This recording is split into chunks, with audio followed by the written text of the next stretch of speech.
Ah voilà, ça commence à monter, ça c'est très bien. Est-ce qu'on est dans la joie ce matin?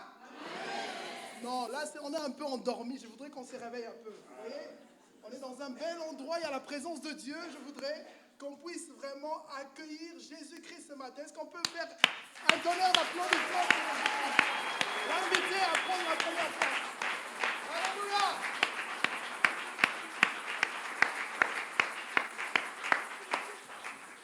Le psalmiste dit, je suis dans la joie quand on me dit, allons dans la maison du Seigneur. Moi, je suis tellement dans la joie d'être avec vous ce matin. Et je sais qu'aujourd'hui, c'est un jour, certes, particulier pour les élections, mais vous avez fait le choix d'être là, ici. Et c'est vraiment très... Je vous félicite. Est-ce qu'on peut s'applaudir?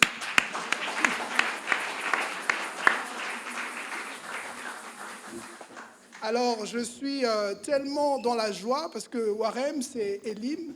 Nous sommes une seule famille. Et vous savez, lors des 20 ans d'Elim, c'était formidable.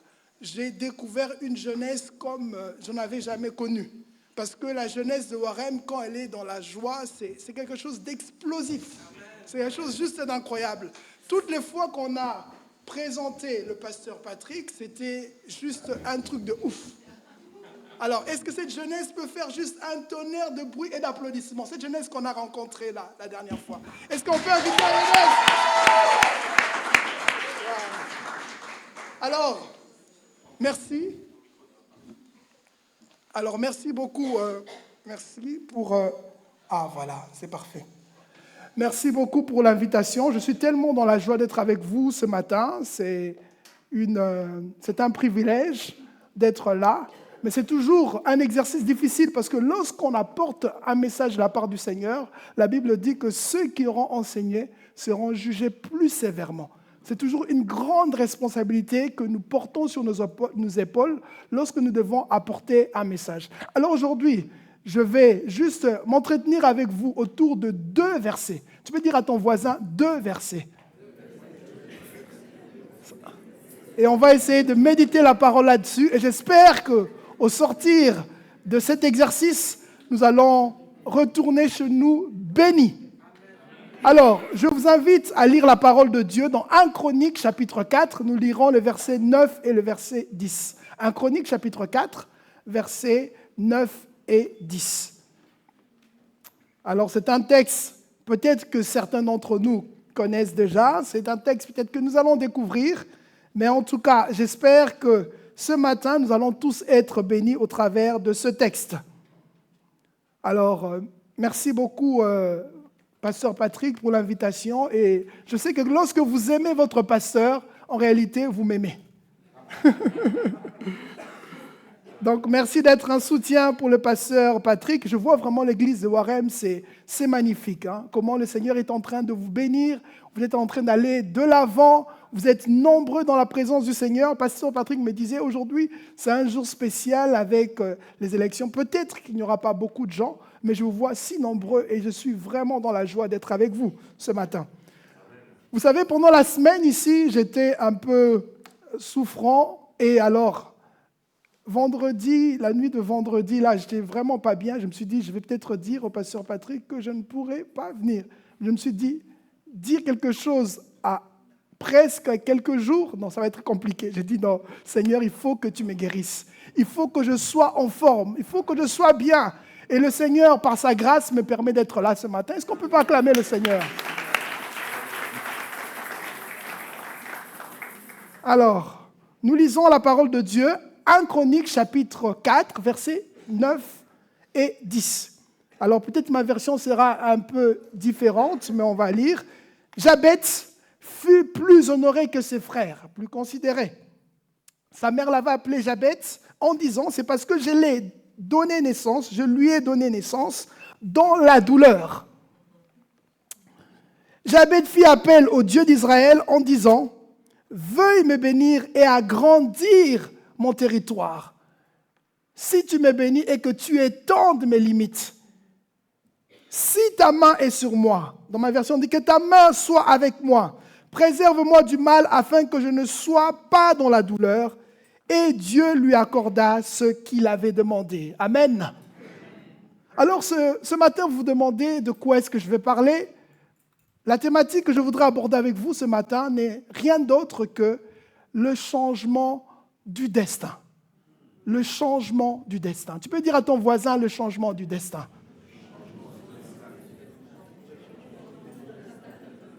Alors, c'est quelque chose qui est tellement cher à mon cœur, ce thème. Et lorsque j'étais en train de réfléchir, et le Seigneur m'a poussé à partager avec vous ce texte. Alors, vous savez tous que cette portion des Écritures que nous venons de lire provient de l'Ancien Testament. La Bible est divisée en deux parties, l'Ancien et le Nouveau Testament. Ici, nous sommes dans le livre de Chroniques. L'auteur qui a écrit ce livre aurait écrit plus ou moins à la fin du 5e et du 6e siècle avant Jésus-Christ. Il a écrit. Et il faut savoir que pratiquement la moitié du livre, dans la moitié de son livre, il y a à la fois 1 Samuel, 2 Samuel, 1 roi et 2 rois. Donc ce livre a été écrit bien après. Et ce qui est particulier, c'est que ces livres s'adressent principalement aux enfants d'Israël qui étaient en exil à Babylone. Il leur dit, le même Dieu qui a fait avec vous une alliance est capable de vous ramener et de vous rétablir, vous restaurer. Et ici, nous sommes au chapitre 4. Il a commencé à parler avec des généalogies. Si vous commencez au premier verset, il va d'abord parler des descendants de Juda. Il va expliquer comment est-ce que toutes ces personnes vont arriver. Et il y a quelque chose qui me marque, c'est que Jabez, vous avez vu le descendant de Juda, il parle, etc. Ça, c'est le début du chapitre. Il y a quelque chose qui me marque ici, c'est que le personnage que nous sommes en train de méditer ce matin, c'est un personnage que vous allez trouver nulle part ailleurs. Il n'intervient qu'ici. Lorsque nous avons la liste de héros de la foi, dans le livre des Hébreux, chapitre 11, on nous parle d'Abraham, on nous parle de Josué, on nous parle de tous ces personnages. Il dit, que dirais-je encore de Gédéon, de Jephthé? Il parle de tous ces personnages qui ont marqué l'histoire de la Bible. Mais lui, il n'est pas mentionné. Il y a un seul endroit où on parle de lui.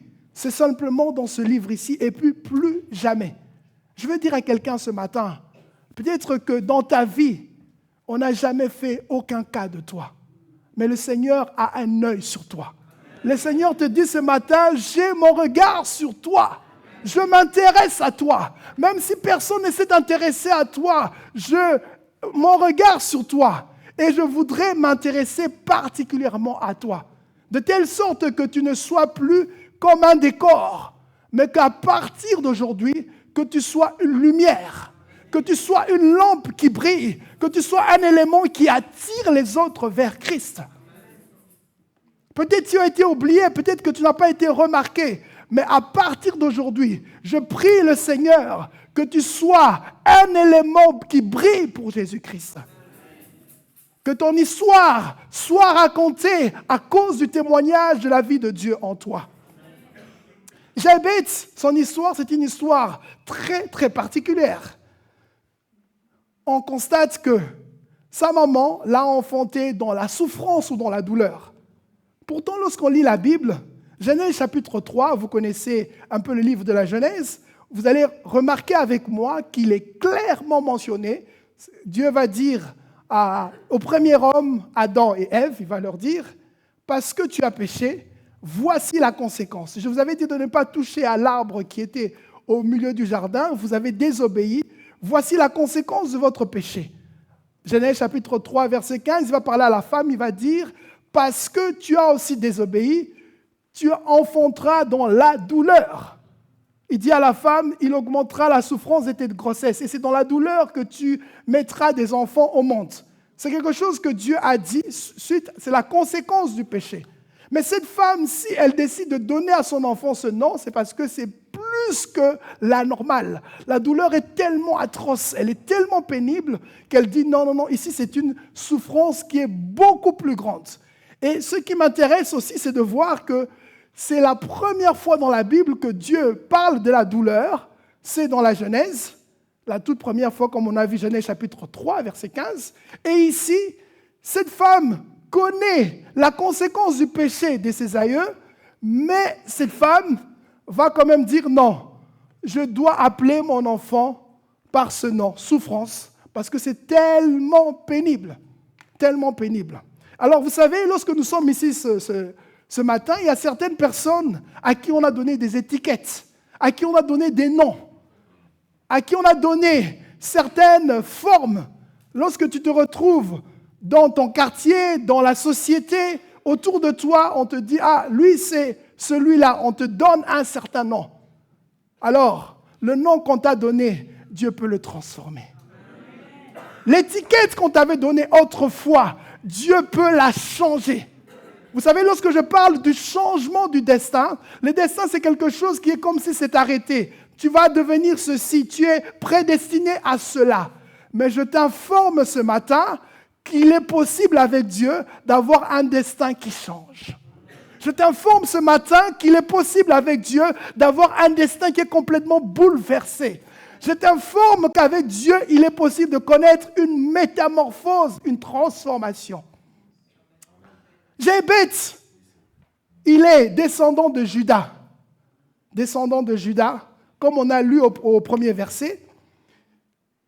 Et vous savez, il y a quelque chose qui m'intéresse, c'est que lorsqu'on va lire, si vous lisez Genèse chapitre 29, le verset 31 et suivant, vous allez vous rendre compte que c'est la naissance des premiers patriarches avec Juda, etc. Vous vous rendrez compte que la Bible va dire, il y a les deux femmes de Jacob, il y a Léa et Rachel. Léa va dire, vu que mon mari ne s'intéresse pas à moi, voici, je vais donner les noms de mes enfants par rapport aux situations que je connais. Elle va connaître d'abord le premier enfant. On peut prendre Genèse chapitre 29 et on va lire juste quelques versets pour revenir sur Juda en quelque sorte. Et la Bible nous dit ceci, Genèse chapitre 29, je vais partir du verset, je regarde, Genèse 20.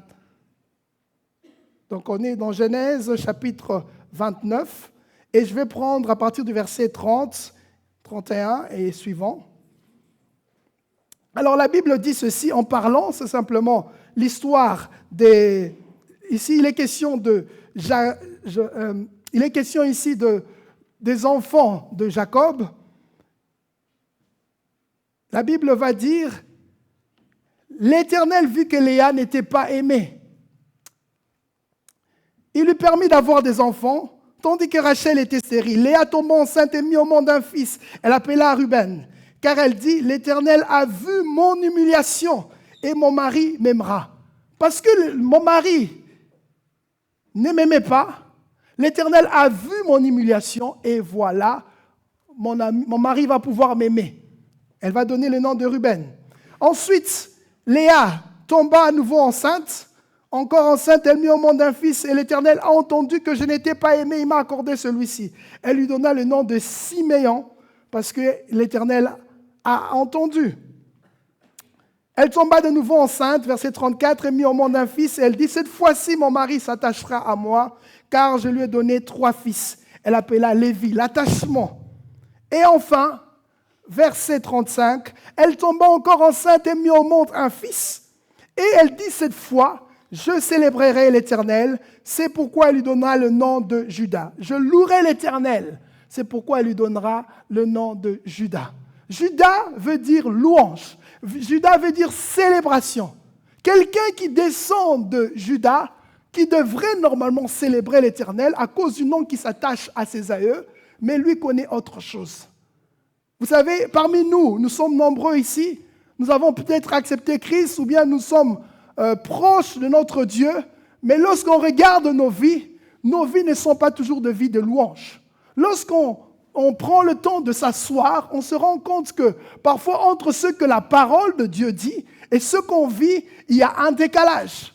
Ici, nous avons Jabez qui est descendant de Juda, qui doit normalement célébrer Dieu, mais sa vie c'est une vie de honte, parce qu'il porte sur lui un nom qui veut dire souffrance, qui veut dire douleur. Et partout où il passe, s'il était à Warem, lorsqu'il va à la gare, on l'appelle souffrance, malheur, peine. Lorsqu'il va du côté du match, ou je ne sais pas de quel supermarché ici, du Lidl, on lui rappelle toujours les mêmes choses. Il va laver ses habits au lavoir, on l'appelle par cette étiquette. Pourtant, il doit célébrer l'Éternel à cause de son aïeul, à cause de Judas. Mais il connaît autre chose. Je veux dire à quelqu'un ce matin, peu importe ce que tu vis maintenant, je t'annonce au nom de Dieu qu'il y a le meilleur qui t'arrive. Peu importe ce que tu connais maintenant, je t'annonce au nom de Dieu qu'il y a un jour meilleur qui t'arrive. Peu importe ce que tu connais, je t'annonce que le Seigneur va te faire un clin d'œil. Tu connaîtras quelque chose de meilleur. Parce que quelle est la parole de Dieu? J'ai formé des projets de paix pour vous et non de malheur, afin de vous donner un avenir et de l'espérance. Il y a de l'espérance pour ton avenir. Ton avenir est radieux. Ton avenir est meilleur. Si tu le crois, dis Amen. Si tu le crois, dis Amen. Ton avenir est spécial. Ton avenir est extraordinaire. Dieu t'annonce des grandes choses pour la gloire de son nom. Alléluia. Gloire à Jésus-Christ. Alléluia. Jabez, qui connaît, il est censé vivre un destin complètement pitoyable. Il est censé avoir une vie misérable à cause du nom qui le colle à la peau, comme une sangsue. Il ne peut pas s'en débarrasser. C'est une réalité quotidienne.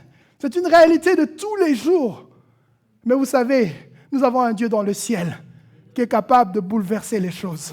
La Bible parle de lui comme étant le maître des temps et des circonstances. La Bible parle de lui comme étant le maître du ciel et de la terre. C'est lui qui ordonne les choses. Il dit un mot et la chose arrive. Il appelle à l'existence les choses qui n'existent pas. Il est capable de transformer les situations. Je parle de ce Dieu que nous connaissons. Alléluia. Vous savez, dans la culture sémite, lorsqu'on donne un nom, le nom a une importance. Il a une importance. Et je constate que même avec le peuple d'Afrique, il y a parfois des similitudes avec la culture sémite, dans le sens où on va donner des noms par rapport à des significations précises, les noms qu'on donne à des enfants. Il y a même des enfants qui ont des noms souffrance, parce que les parents, ça existe en Afrique, parce que la maman a eu l'enfant dans la souffrance. C'est des choses qui existent réellement. Et le nom a une grande signification. Le nom a des implications sur la nature que tu vas porter, l'héritage que tu portes. Je vais vous donner un petit exemple ici. On va aller dans Genèse chapitre 35. On va prendre le verset 21. Genèse 35, verset 21. Et nous allons le lire très rapidement. C'est une petite illustration. Ici, il est question simplement de... Voilà. Genèse chapitre 35, Israël partit et dressa sa tente. On peut prendre le verset suivant. Attendez, je suis en train de... Voilà, Genèse chapitre... Je vais vérifier un peu le texte. Alors, le texte que je voudrais partager avec vous nous parle tout simplement de Rachel, qui est pratiquement à la fin de sa vie. Elle est à la fin de sa vie dans le sens où elle se retrouve, Dieu lui accorde un enfant, et pendant que Dieu lui accorde son enfant, elle est à 2 doigts de pouvoir mourir. Alors, avant de pouvoir mourir, elle va dire, voilà, on est dans Genèse chapitre 35, c'est le bon texte. On va prendre à partir du verset 16, donc c'est un peu plus haut. Verset 16, la Bible dit ceci, ils partirent de Bethel. Il y avait encore une certaine distance jusqu'à Ephrata. Lorsque Rachel accoucha, elle eut un accouchement pénible. Pendant la douleur de l'accouchement, la sage-femme lui dit « N'aie pas peur, car tu as encore un fils. » Alors qu'elle allait rendre l'âme, car elle était mourante, elle lui donna le nom de Ben-Oni. Mais son père l'appela Benjamin ou Benjamin. Rachel mourut et fut enterrée sur Ephrata, c'est-à-dire sur Bethléem. Alors, je reviens sur, elle donna le nom de Ben-Oni. Si vos Bibles ont des commentaires, vous allez vous rendre compte que quand elle va dire Ben-Oni, c'est fils de ma douleur. Elle elle a un accouchement pénible, elle va dire non, je vais donner le nom de Ben-Oni à cause de la douleur que j'ai. Et finalement, elle va mourir. Le père va dire non, je change le nom, il va lui donner le nom de Benjamin ou Benjamin, fils de ma droite. Fils du malheur, de mon malheur, mais son père va dire, je lui donne le fils de ma droite. Le père refuse d'associer à son enfant le nom du malheur. Il va dire fils de ma droite. La droite représente le côté de la force. La droite représente le côté d'autorité. Voilà pourquoi on parle de Jésus-Christ est assis à la droite de Dieu, à la position d'autorité. Benjamin, qui est le fils cadet, il échappe au nom fils du malheur. Le père va lui donner le nom de fils de ma droite. Et ne soyez pas étonnés que par la suite, le premier roi d'Israël, c'est un descendant de Benjamin. Il est cadet, certes, mais le père a décidé de lui donner un autre nom. Et même ses descendants feront que Saül viendra de lui, le premier roi. Voilà comment un père a pu faire changer les choses par rapport à son enfant parce qu'il ne voulait pas que l'enfant ait les conséquences du malheur. Il va décider de faire un autre choix. Alors, ici, aujourd'hui, tu ne vas pas aller changer ton nom. Tu ne vas pas aller prendre un autre nom. Mais nous avons un Dieu qui est capable de changer toutes choses. Nous avons un Dieu qui est capable de changer toutes choses. Je ne sais pas si quelqu'un est en train de me saisir ce matin, mais alors que je suis en train d'annoncer la parole de Dieu, je t'informe que nous avons un Dieu dans le ciel, devant lequel tout genou fléchit, toute langue confesse que Jésus est Seigneur, à la gloire de Dieu le Père, devant Jésus, tout genou fléchit, tout genou confesse que Jésus est Seigneur. Alléluia, alléluia. Peu importe le nom qu'on t'a donné, peu importe l'étiquette que tu portes, peu importe la forme qu'on t'a donnée, aujourd'hui, il y a un nom au-dessus de tout nom. Aujourd'hui, il y a un nom qui peut te libérer. Aujourd'hui, un nom qui peut te délivrer. Aujourd'hui, un nom qui peut te restaurer.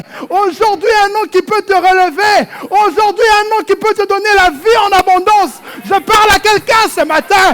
Je sais que la gloire de Dieu est là. Je sais que le ciel s'ouvre en ce moment. Et le Seigneur va te visiter au nom de Jésus-Christ. Nous avons un nom qui triomphe. Nous avons un nom victorieux. C'est le nom de Jésus. C'est le nom puissant. Le nom glorieux de Jésus-Christ. C'est ce nom que nous annonçons. C'est ce nom que nous proclamons dans ce lieu. Gloire à Jésus, louange à Jésus, honneur à Jésus, puissance à Jésus. Personne n'est comme lui. Alléluia. Alléluia. Alléluia. Quand j'ai des situations, j'invoque un nom. Quand j'ai des situations qui me dépassent, j'invoque un nom. Et c'est le nom de Jésus. Le nom qui donne la vie. Le nom qui transforme. Le nom auprès duquel nous avons la vie en abondance. Est-ce qu'on peut acclamer le nom de Jésus-Christ? Est-ce qu'on peut acclamer le nom de Jésus-Christ? Gloire, gloire, gloire à Jésus. Gloire. Alors, Jabez a ce constat malheureux. C'est-à-dire, il a cette situation qui s'attache à lui tous les jours de sa vie. Il va à la gare, il va au match, il va à Bruxelles, il va à Liège, Médiacité. Partout où il va, il y a toujours un nom qui le suit. Un nom qui le suit. Malheur, souffrance, douleur, etc. Il connaît cette situation. Mais Jabez va dire que maintenant ça suffit, les choses doivent changer. Le changement d'une destinée, cela commence par un choix. La Bible dit, je mets devant toi et la vie et la mort, choisis la vie. Ce matin, si tu es là ici, c'est parce que tu peux faire le bon choix. Ce matin, si tu es là, c'est parce que tu peux prendre la meilleure décision. Celle de refuser le statu quo, celle de refuser de vivre toujours la même chose, de connaître un renouveau, de connaître un bouleversement dans ta vie. Jabez prend une décision. Il va dire, certes, mon nom, le nom qui me colle à la peau, c'est un nom de malheur. Mais aujourd'hui, ça doit changer. Tu peux dire à ton voisin, aujourd'hui, les choses doivent changer. Dis-lui encore, aujourd'hui, les choses doivent changer.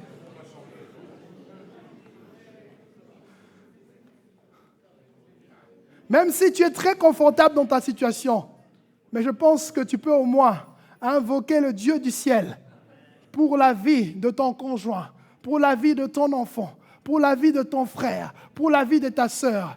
Parce que vous savez, dans la Bible, il y a des gens qui n'ont jamais invoqué l'Éternel, mais c'est parce qu'à cause de la foi des autres qu'ils ont obtenu un miracle.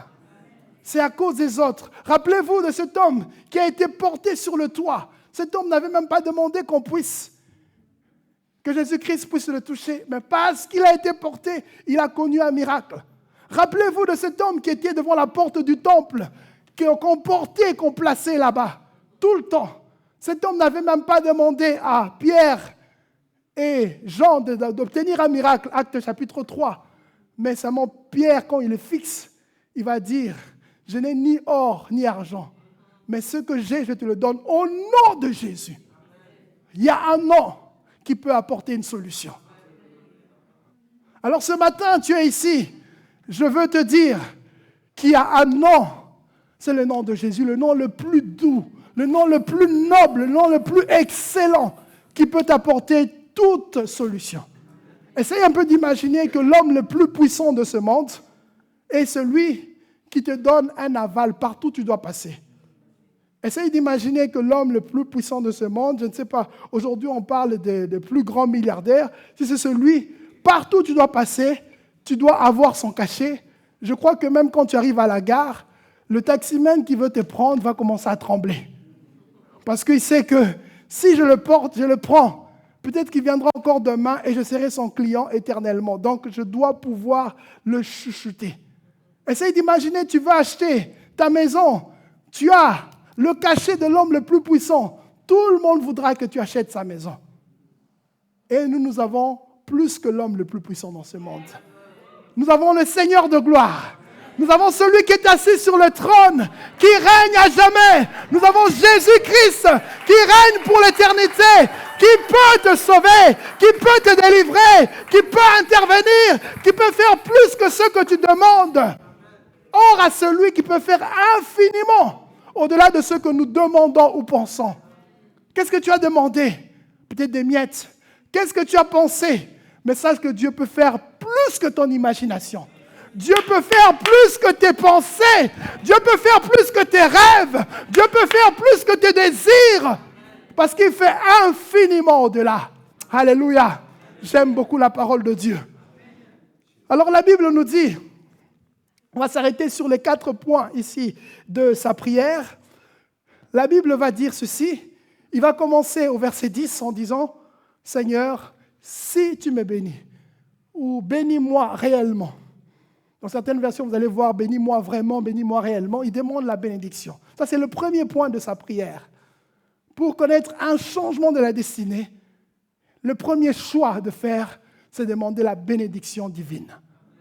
La bénédiction n'est rien d'autre que, quand on voit étymologiquement ce mot, ça revient à pouvoir prononcer des bonnes paroles. Voilà pourquoi, toutes les fois que vous allez aller dans le livre de la Genèse, vous prenez les patriarches, vous prenez Abraham, vous prenez Isaac, Jacob, ainsi de suite, vous verrez que chaque fois qu'ils bénissent leurs enfants, ils prononcent des paroles. Ils ne vont pas dire « je te bénis en te donnant des millions, en te donnant la richesse », mais ils sont en train de prononcer des paroles. Alors donc, bénir, c'est prononcer des bonnes paroles. Et il va dire au Seigneur, s'il te plaît, bénis-moi vraiment, bénis-moi réellement.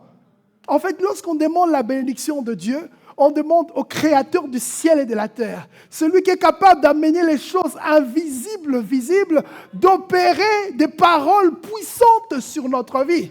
C'est ce que Jabez va dire. Il dit, Seigneur, commence à déclarer des choses sur moi. La Bible dit de notre Dieu, quand il dit un mot, la chose arrive. Il ordonne et elle existe.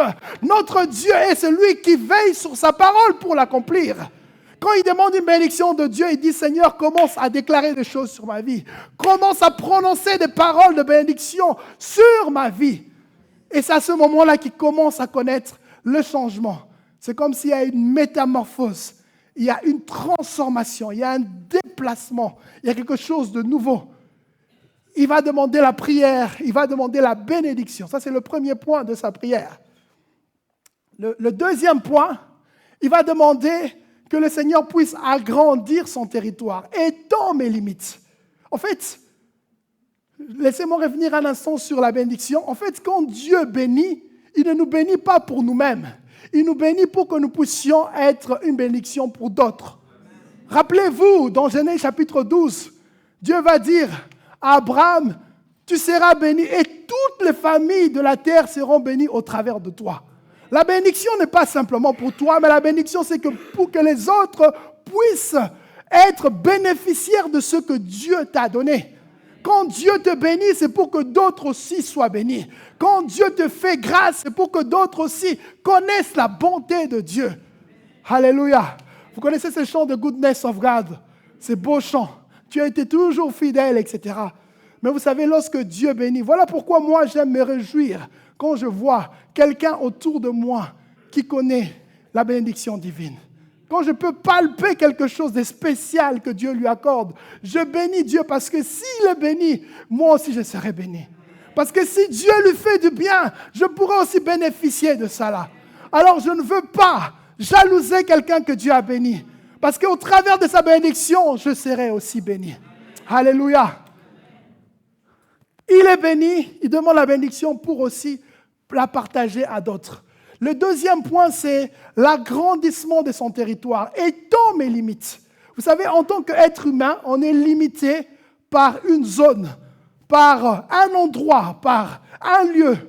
Mais lorsqu'il demande à Dieu d'étendre ses limites, peut-être que ce Jéhébeth était limité à son quartier, à ces endroits où il allait y fréquenter, mais Dieu va lui donner de pouvoir s'étendre, de pouvoir aller beaucoup plus loin, de pouvoir toucher un plus grand territoire. Le territoire représente quoi? Le territoire représente la zone d'influence. Tu es ici, tout le monde ne sera pas prédicateur, tout le monde ne va pas annoncer Christ devant une chaire, devant la chaire plutôt, mais tu pourras, là où tu te trouves, parler de Dieu. Et ta zone d'influence, c'est ton voisin. Ta zone d'influence, c'est tes frères et sœurs. Ta zone d'influence, c'est peut-être tes parents, c'est peut-être ceux qui sont dans ton quartier, sur ta rue. Ce sont ceux avec lesquels tu joues au foot, tu fais du sport. C'est ceux que Dieu t'a confiés. Tu es peut-être libraire, c'est ceux qui viennent dans ta librairie. Ce sont ces gens-là qui font partie de ta zone d'influence. Et lui demande au Seigneur d'étendre sa zone, d'étendre son territoire. En fait, quand Dieu te confie un petit territoire, lorsque tu es fidèle, il va te donner encore plus. Il va le fructifier. Il demande d'abord la bénédiction, mais ensuite il demande une extension du territoire. Je crois ce matin que Dieu va te confier encore d'autres personnes à qui tu vas partager le témoignage de Christ, à qui tu vas partager la bonne nouvelle de Christ, à qui tu vas partager les bontés de ton Dieu. Il va dire, Seigneur, étends mes limites. Et lorsque Dieu étend tes limites, tu as encore plus de responsabilités, tu as encore plus de visibilité. Ce n'est pas pour ta propre gloire, mais c'est pour la gloire de Dieu. Ce n'est pas pour qu'un homme ne se glorifie, mais c'est pour que Jésus-Christ soit glorifié. Voilà pourquoi Jean-Baptiste disait, il faut qu'il croisse et que moi je diminue. Parce que celui qui cherche tout seul à s'élever, Dieu va le rabaisser. Mais par contre, que celui qui s'humilie, Dieu va l'élever. Alléluia. Le deuxième point, c'est l'agrandissement du territoire, l'extension du territoire. Et le troisième point, c'est que ta main soit avec moi. En fait, quand il demande la main de Dieu, c'est la protection de Dieu. Rappelez-vous de Moïse. Moïse va dire que si toi-même tu n'es pas avec nous, ne nous fais pas partir d'ici. En fait, il veut avoir la présence de Dieu partout là où il est. La Bible dit que personne ne peut nous ravir de la main de Dieu. Essaye d'imaginer que si la main de Dieu t'accompagne partout où tu es, qui peut te toucher? Qui pourra t'atteindre? Si notre Dieu est pour nous, qui pourra nous arrêter? Si notre Dieu est avec nous, qui pourra nous stopper? Qui pourra nous empêcher d'atteindre notre objectif? Il demande la main de Dieu. Je prie ce matin que quelqu'un connaisse la main de Dieu. La main divine de Dieu qui apporte la protection. La main divine de Dieu qui apporte la protection divine. Alléluia. Que quelqu'un connaisse à partir de maintenant que nous sommes en train d'annoncer la parole de Dieu, la main divine de Dieu, la main qui t'accompagne, la main qui ne tarit jamais, la main qui te visite, la main qui t'installe là où tu dois te retrouver. Je prie que le ciel s'ouvre ce matin et que la main de Dieu te visite. Je prie que le ciel s'ouvre et que la main de Dieu te touche. Je prie que le ciel m'entende et que la main de Dieu t'accompagne partout où tu seras. Alléluia. Il demande la main de Dieu, que ta main soit avec moi. Quand la main de Dieu est avec toi, celui qui te touche, touche Dieu. Celui qui ose t'attaquer, attaque Dieu. Celui qui ose s'opposer à toi, s'oppose à Dieu. Partout où tu vas, la main divine t'accompagne. Alléluia. Le 4e point de sa prière, il va dire, préserve-moi du mal, afin que je ne sois plus dans la douleur. Il se rend compte que le Seigneur l'a béni. Le Seigneur a pu étendre son territoire, mais il se dit, il ne faut pas que je perde ce que Dieu m'a donné. Alors, préserve-moi du mal, parce que si je commence à me laisser embarquer par le mal, je peux perdre ce que tu m'as donné. Je risque de commencer à perdre ce que tu m'as confié. Alors il dit, Seigneur, préserve-moi du mal. Rappelez-vous, dans la prière de notre Père, il y a cette partie qui dit, ne nous soumets pas à la tentation, mais délivre-nous du mal. Le mal veut me ronger, le mal, Satan sait qu'il ne peut pas m'atteindre, mais le seul moyen de m'atteindre, c'est par le péché, c'est par le mal, c'est par toutes sortes de choses. Et lorsqu'il a cet accès, il peut facilement agir. Il peut facilement agir. Et Jabez va dire, préserve-moi. Ça, c'est la prière de la préservation. Il dit, je ne veux plus connaître cette douleur d'Adam. Je ne veux plus connaître cette douleur d'autrefois. Et la Bible nous dit que Dieu va lui accorder ce qu'il a demandé. Dieu va lui donner ce qu'il a demandé. La première chose, rappelons-nous, il a commencé par la prière, il a commencé par demander la bénédiction. La bénédiction pourrait être une bénédiction pour d'autres. Il va demander l'extension de son territoire, la zone d'influence, la zone où il doit pouvoir toucher un plus grand nombre. Warem, je prie que le Seigneur te donne encore une zone plus grande d'influence. Que tu ne sois plus limité, que tu ne sois plus limité, que rien ne te limite, que tu sois étendu. Si tu étais limité autrefois, lorsque je suis en train d'annoncer cette parole, que les limitations s'éloignent de toi, que tout ce qui t'est limité soit ôté de toi et que tu atteignes ton but et ton objectif au nom de Jésus-Christ. Alléluia. Que ta main soit avec moi. La main de Dieu présente la protection de Dieu. La main de Dieu représente la faveur divine. Lorsqu'on a la faveur divine, rien ne peut nous toucher. Rien ne peut nous atteindre. Et de toute façon, lorsque la main de Dieu est avec nous, nous formons un avec lui. Parce que le Seigneur ne peut pas rester là où il n'y a personne qui s'intéresse à lui. Voilà pourquoi j'aime beaucoup Pasteur Patrick quand il vous parle de chercher Dieu. Ces derniers temps, il vous dit, il faut chercher Dieu. Il faut le chercher, il faut chercher Dieu. Parce que la Bible dit que celui qui le cherche va le trouver. Cherchez l'Éternel tandis qu'il est prêt. Invoquez-le.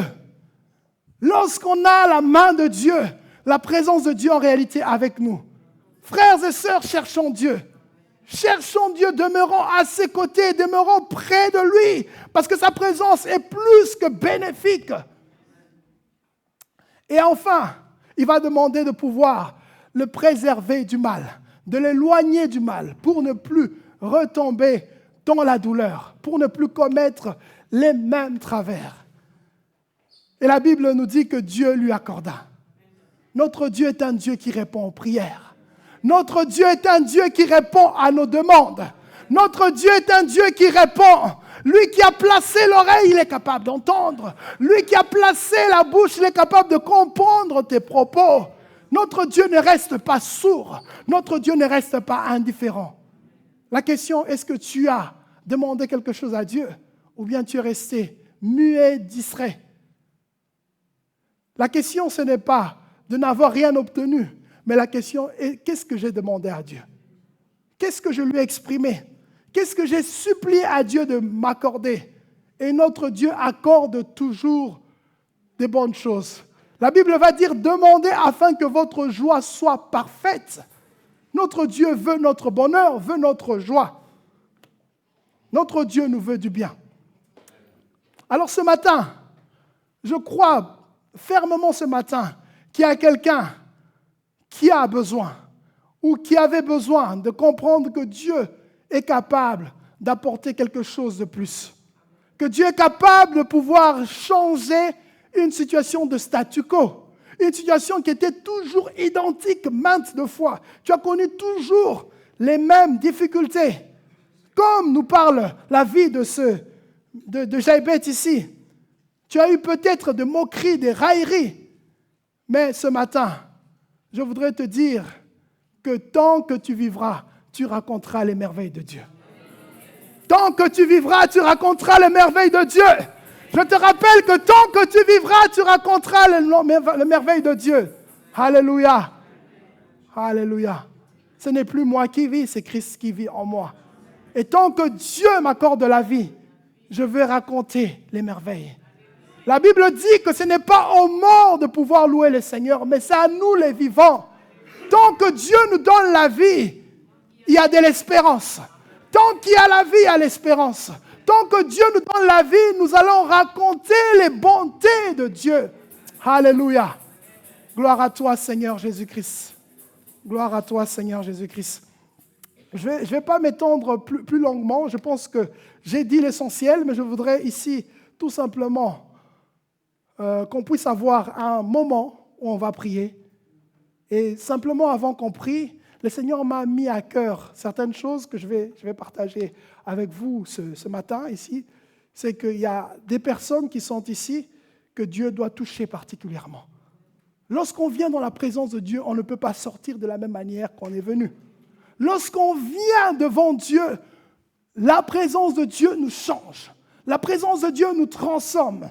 Alors je voudrais simplement, pendant peut-être que nos têtes sont courbées ici, pendant que nos têtes sont courbées, je voudrais, si tu entends cette parole qui s'adresse à toi, n'aie pas honte, viens devant, nous allons prier pour toi. Viens, le pasteur est là, ainsi que les personnes qui peuvent l'accompagner pour prier pour toi. Alors, la pensée que Dieu met dans mon cœur, c'est de prier